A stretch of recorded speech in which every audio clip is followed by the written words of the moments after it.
Well, something any kind of firm would experience is when a company is growing. Typically, when things are going really, really well, the money's coming in, the sales are getting closed, everything is firing on all cylinders.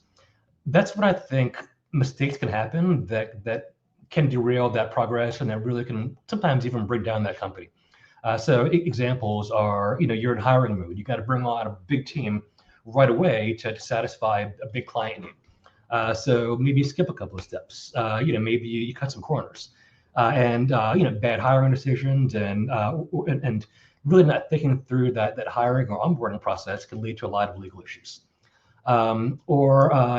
Recently I worked with a client who was growing and scaling, and a lot of things were happening at once. And they brought on investors. However, because things were happening so quickly, they didn't quite paper things up the way they would have had somebody slow them down at the time.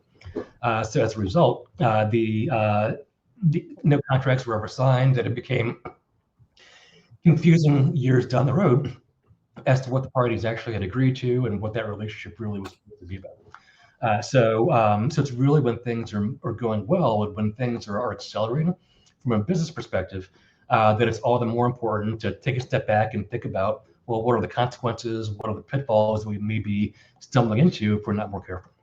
So, and Bernard, along those lines, from a sales perspective, I know a lot of times people just want to get deals closed.